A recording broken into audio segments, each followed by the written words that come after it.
Hello friends, die ice में आपका स्वागत है। ओके, तो आज हम पढ़ेंगे ट्रायंगल। देखिए ट्रायंगल, सबसे पहले मैंने ट्रायंगल जो इससे पहले मैंने लेक्चर लिया उसमें मैंने त्रिकोणमिति के कुछ सवाल बताए थे, हाइट और डिस्टेंस से रिलेटेड कुछ क्वेश्चन कराए थे।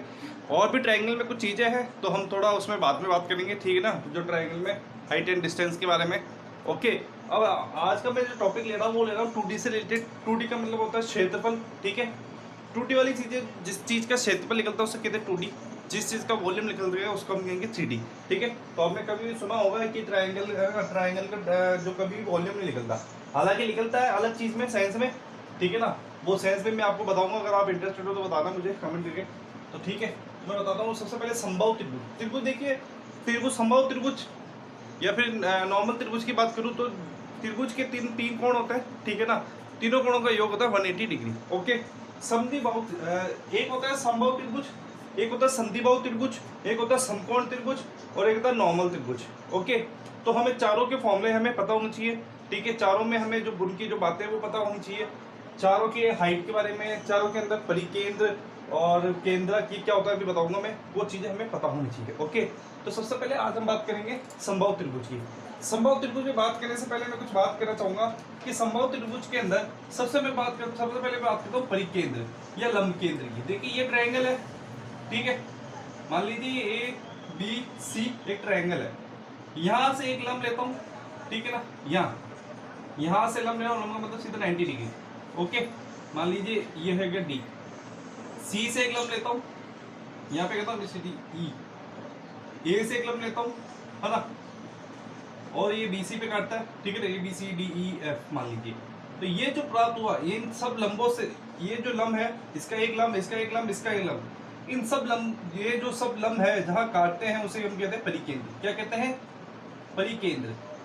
ओके, परिकेंद्र यानी यहां से, इस पॉइंट से और यहां तक का अगर मैं एक वो खोलूं, क्या खोलूं, वर्त के लिए त्रिज्या खोलूं, यहां से लेके यहां तक एक त्रिज्या का वर्त खोलूं, तो ये जो एक गोला बनेगा, तो यहां से यहां तक ये जो है इसको हम कहेंगे परिकेंद्र। इसे क्या कहेंगे? परिकेंद्र। यहाँ देखिए, यहाँ जो ओ है, देखिए ओ है, ओ क्या है? एक वर्त का सेंटर है। यहाँ से मैंने यहाँ तक की एक त्रिज्या का चाप लिया अपने वर्त में और एक गोला खींचा, तो ये जो गोला हुआ ये क्या है? परिकेंद्र ना, परिवर्त है। त्रिभुज के बाहर है ना, परि यानी बाहर, तो त्रिभुज के बाहर इसलिए इसे परिवर्त है। और ये जो है इसे, ये जो बड़ी आर है, ये जो कैपिटल आर लिखी है मैंने, ये क्या है? परिकेंद्र की त्रिज्या, ठीक है ना। और ये ओ क्या है? परिकेंद्र। अब देखिए यहाँ सभी लंब काट रहे हैं, सभी लंब काट रहे हैं ना, तो ये लंब केंद्र भी यही है भाई, लंब ही तो काट रहे हैं हमें, तो परिकेंद्र को या लंब केंद्र को, ये है, इसके अंदर एक ही बात है। ओके, ठीक है, परिकेंद्र लंब केंद्र। मैं दो चीजों बताना चाहूंगा कि देखिए ये ट्रायंगल होता है। ओके, अब इस ट्रायंगल के अंदर ये 90 डिग्री पे आ रहा है ना, तो ये जो 90 डिग्री पे आता है ना, मान लीजिए एबीसी ट्रायंगल है, उसके अंदर ये मैंने ए से एक लंब खींचा, ठीक है ना। ए से मैंने एक परपेंडिकुलर लिया 90 डिग्री का, ठीक है ना, बीसी पे, वो आया डी। तो ये कभी भी ना इसको दो बराबर भागों में नहीं बांटता है, याद रखना। कभी भी लंब है ना, इस बीसी को दो बराबर भागों में नहीं बांटेगा। बांटेगा तो क्या? अगर मान लीजिए ये ट्रायंगल है, देखा आपको, ए बी सी, यहां से मैं बोलूं, यहां से एक माध्यिका ली जाती है, यहां से एक माध्यिका ली जाती है डी, ए डी, जो बीसी को दो बराबर भागों में बांटेगी। तो जो माध्यिका होती है ना, वो हमेशा दो भागों में बांटती है, जो आधार लाइन से जिसपे हम माध्यिका खींचते हैं। तो जब मैं यहाँ इससे एक चीज क्यों बता रहा हूँ कि जब बीसी पर एडी माध्यिका आई, बी और ना बी से एसी पे एक माध्यिका गई, सी से ए और बी पे एक माध्यिका गई, माध्यिका मतलब एक बराबर बराबर भागों में बांट रही है। देखिए एक एक एक एक एक एक, तो जो जहां सारी माध्यिकाएं आपस में मिलती है ना, उसे हम कहते हैं क्या? केंद्र। क्या कहेंगे? केंद्र। इसे क्या कहेंगे? केंद्र। तो यहाँ देखिए केंद्र के बारे में बता दिया। अंतः केंद्र यानी एक ट्रायंगल है, वहां से मैं एक स्मॉल आर त्रिज्या का चाप लूं जो इस ट्रायंगल के सभी भुजाओं को टच करे, तो वो जो होगा, जो ये स्मॉल आर होगी, ये होगी अंतः केंद्र की त्रिज्या, या ये जो ओ होगा ना, यही होगा अंतः केंद्र, ठीक है। परिकेंद्र और केंद्र एक जगह होता है। तो मैंने यहाँ चारों चीजों का मतलब आपको बता चुका हूँ। आपको समझ में नहीं आया तो आप एक बार रिवाइज करके एक बार इसको देख लेना। ओके, ये चीजें हटा दूं मैं, और मैं इस जो मैंने पहले से बनाया हुआ उन चीजों के बारे में मैं आपको एक बार बताता हूँ, क्योंकि किसी भी चीज़ को पढ़ने से पहले हमें बेस पता होना चाहिए, ठीक है ना। डायरेक्ट हम तो पहले तो क्वेश्चन कर रहे थे, पर इन चीज़ों में जो हम चलेंगे 2D या 3D, जब तक हमें बेस क्लियर नहीं होगा, जब तक कोई सा क्वेश्चन नहीं होगा, और फॉर्मूला याद करने की जरूरत नहीं है। प्रैक्टिस करो, अपने आप याद होगा। रट्टा मारने बैठोगे कोई मतलब नहीं है। देखिए मैंने चीज़ें बता दी आपको कि ये समबाहु त्रिभुज है। समबाहु त्रिभुज में क्या होता है कि तीनों भुजाएं बराबर होती हैं। सम बाहु, बाहु का मतलब भुजा, सम यानी इक्वल। तो यहाँ अगर इसकी भुजा ए है तो ये भी ए है, ये भी ए है।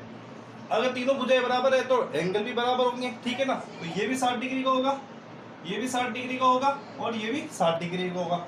ओके, बात हो गई। मैंने परी ये बर्थ के बारे में बता दिया, बाहर वाले अंदर वाले के बारे में बता दिया। ये मेरा डायग्राम का ओके क्लियर बात। ओके, अब सबसे पहले बात करते हैं क्षेत्रफल। क्षेत्रफल किसे कहते हैं, ठीक है ना। मान लीजिए क्षेत्रफल की कहानी बताता हूँ, क्षेत्रफल कैसे कहते हैं। एक सिंपल सा वे, ये कोई जगह है, प्लॉट है कोई, उसके अंदर जो मिट्टी है ना, उस एक समझ लीजिए दीवार है। ओके, इस दीवार पे कलर करना है, इस दीवार पे कलर करना है, ये लाइनें करनी है, ऐसे कलर करना है। ओके, तो ये कलर करना ना, तो उसके लिए हमें क्षेत्रफल निकालना पड़ेगा। क्या करना पड़ेगा, क्षेत्रफल निकालना पड़ेगा। और मान लीजिए ये कोई एक है प्लॉट है, उसको मेरे को इतना इतना भर के ऊंचा करना है, ठीक है ना। इतना मतलब कोई मोटाई के ऊपर भरना है। एक प्लॉट के अंदर मिट्टी भरनी है, तो वो मिट्टी भरनी है, तो वहां लिखने का वॉल्यूम। तो क्षेत्रफल और वॉल्यूम में कंफ्यूज मत होइएगा। तो ये तो होता है क्षेत्रफल, ये होता है वॉल्यूम, ठीक है ना। कलर करना है यानी क्षेत्रफल, और मिट्टी भरनी है यानी वॉल्यूम। अब देखिए क्षेत्रफल कैसे पता लगा सकते हैं हम, कि डायरेक्ट देख के कि ये क्षेत्रफल है। क्षेत्रफल हमेशा क्या होता है कि स्क्वायर में दी जाती है। उसकी यूनिट जो होती है वो स्क्वायर में। यूनिट का मतलब समझा दूं मैं आपको, जैसे लंबाई, अगर मान लीजिए आयत है, तो आयत का सबको पता होता है लंबाई तो चौड़ाई। तो लंबाई भी मीटर में होती है, चौड़ाई भी मीटर में होती है, तो उसको क्या मीटर स्क्वायर लिखते हैं ना, मीटर स्क्वायर लिखते हैं। मान लीजिए एक आयत है जिसकी लंबाई 5 मीटर है और जिसकी चौड़ाई 7 मीटर है, तो क्षेत्रफल कितना होगा, 7 पंजे 35। फिर आगे क्या लिखते हैं, मीटर स्क्वायर। तो क्षेत्रफल हमेशा स्क्वायर यानी स्क्वायर यूनिट में लिखा जाता है। वॉल्यूम हमेशा क्यूब यूनिट में लिखा जाता है। वॉल्यूम हमेशा क्यूब यूनिट में लिखा जाता है, यानी मीटर क्यूब, या फिर आप जो भी centimetre cube, metre cube, millimetre cube. तो वॉल्यूम हमेशा मीटर क्यूब में लिखा जाता है। तो क्षेत्रफल में दो चीजें हैं। इसका मतलब क्या हुआ, क्षेत्रफल में दो चीज होती है, या तो लंबाई इंटू चौड़ाई होती है, या फिर त्रिज्या इंटू त्रिज्या होती है ना। मतलब कुछ कुल मिला के दो चीजें जहाँ होती है वहाँ क्षेत्रफल निकालते हैं। ओके, और जब तीन चीजें आती है ना, चाहे लंबाई इंटू चौड़ाई इंटू ऊंचाई, लंबाई इंटू चौड़ाई इंटू ऊंचाई, तीन चीजें आ गई तो वॉल्यूम। तो जब तीन चीजें आती है वह वॉल्यूम होती है। इसलिए बता रहा हूँ क्योंकि इस चीज, ये जो चीज होती है वो काफी बेसिक होती है। जब आप काफी प्रैक्टिस करते हैं तब बातें ये समझ में आती है, नहीं तो आप क्लास में घंटे में आते थे क्षेत्रफल ही होता है, वॉल्यूम ही होता है। ओके, तो क्या है, सबसे पहले देखिए समबाहु त्रिभुज का क्षेत्रफल क्या होता है। समबाहु त्रिभुज का क्षेत्रफल होता है √3/4 a स्क्वायर। आप चाहो तो मैं बता सकता हूँ √3/4 कैसा है, a स्क्वायर कैसा है, लेकिन हमें कोई मतलब नहीं है, हमें डायरेक्ट फॉर्मूला याद करना पड़ेगा। याद करने की भी जरूरत नहीं है, आप जितनी प्रैक्टिस करोगे अपने आप याद हो जाता है। तो फॉर्मूला को भी याद करने मत बैठना, नहीं तो कंफ्यूज हो जाता है। हमेशा प्रैक्टिस करो, आएगा। क्षेत्रफल इक्वल टू होता है √3/4 a स्क्वायर। a क्या है पे, a is the side of equilateral triangle, है ना। यानी ये a है, भुजा है समबाहु त्रिभुज की, a भुजा है समबाहु त्रिभुज की। तो क्षेत्रफल बराबर हो गया √3/4 a स्क्वायर। ऊंचाई, ऊंचाई क्यों बोल रहा हूँ मैं पे ऊंचाई, क्योंकि पूछ रहे थे कि इसकी ऊंचाई निकालो कैसे। तो ये जैसे एक समबाहु त्रिभुज है, ठीक है ना, ये क्या है, समबाहु त्रिभुज है, इसकी भुजा a, ये इसकी भुजा a, इसकी भुजा a।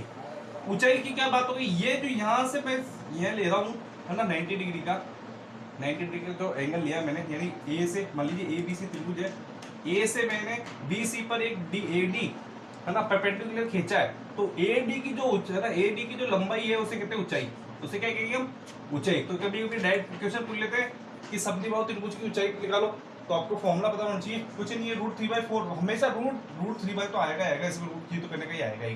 तो क्षेत्रफल बराबर हो गया √3/4 a स्क्वायर। ओके, ऊंचाई हो गई √3/2 a, ऊंचाई। स्मॉल r क्या है, इसके अंदर जो छोटा ट्रायंगल बन रहा है ना, मान लीजिए यहाँ पे इसका केंद्र, ये जो छोटा ट्रायंगल बन रहा है अंदर की तरफ बन रहा है। स्मॉल r का मतलब है अंतर्वर्त जो बन रहा है, अंतर्वर्त की त्रिज्या है।